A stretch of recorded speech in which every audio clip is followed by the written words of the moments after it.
Icon, তারুণ্যের নেতা,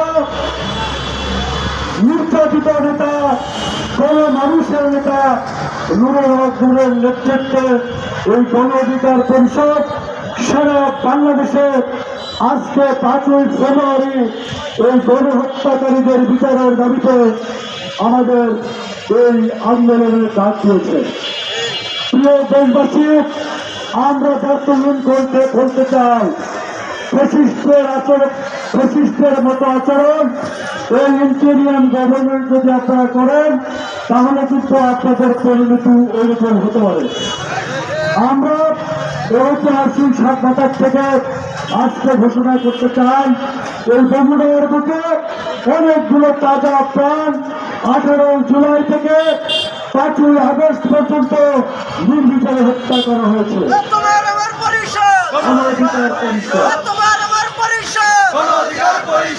বাংলাদেশের ভবিষ্যৎ জনতার অধিকার আমাদের অঙ্গীকার। প্রিয় নেতৃবৃন্দ, প্রিয় এলাকাবাসী, আমরা কোনো অন্যায় দাবি নিয়ে রাজপথে আসি না। আমাদের ন্যায্য দাবি সেটি হচ্ছে খুনি ফ্যাসিস্ট হাসিনা সহ তার সকল দোষরদেরকে অতি দ্রুত এই হত্যাকাণ্ডের যে মামলা হয়েছে এই মামলায় দ্রুত বিচারের পদক্ষেপ গ্রহণ করতে হবে। কোন নাটক আমরা দেখতে চাই না। আমরা একটি ট্রাইব্যুনালের অস্তিত্ব দেখেছি। একটি ট্রাইব্যুনাল দিয়ে কি এই বিশাল গণহত্যার বিচার করা সম্ভব? আমরা মনে করি এক তিনখানা হত্যাকাণ্ডে একাধিক ট্রাইব্যুনালের প্রয়োজন রয়েছে। 14, 18 এবং 24 আমি তুমি দাবি নির্বাচনের জন্য আরেকটি ট্রাইব্যুনালের প্রয়োজন রয়েছে। আরো একাধিক ট্রাইব্যুনালের প্রয়োজন রয়েছে সারা বাংলাদেশে নির্বিচারে গণহত্যা করে এই ফ্যাসিস্ট হাসিনা যে ক্ষমতায় টিকে দেখতে চেয়েছিল তার জন্য গণহত্যাকারীদের বিচার করা প্রয়োজন। আমরা জানি, ইতিহাস থেকে আমরা জানতে পারি, এক জাতি আর এক জাতির উপরে হত্যাকাণ্ড ঘটায়। এক দেশের লোক আর এক দেশের লোকের উপরে আগ্রাসী ভূমিকা চালিয়ে খুন খেলা থেকে বসতে হয়।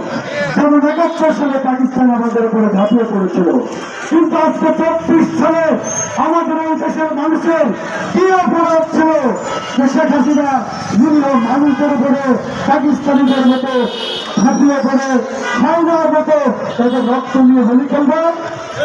এরপরে উনি কত সুন্দর হয়ে গেল, আমার কি অপরাধ, তার কোন অপরাধ নেই। উনি শত শত অপরাধের জননী, উনি অপরাধ কর না, উনি অপরাধের একজন নেত্রী। এ কারণে তার সাংবাদিক অবৈধ বিচারের দাবি আমরা করছি। এই দাবি পূরণের লক্ষ্যে আমরা প্রধান উপদেষ্টা বানাবো। আমরা একটি স্মারকলিপি প্রদান করবো মাননীয় জেলা প্রশাসক মহোদয়ের মাধ্যমে।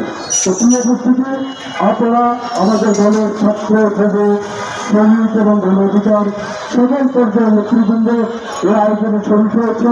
আমি তাদের সকলকে আন্তরিক ধন্যবাদ জানাই।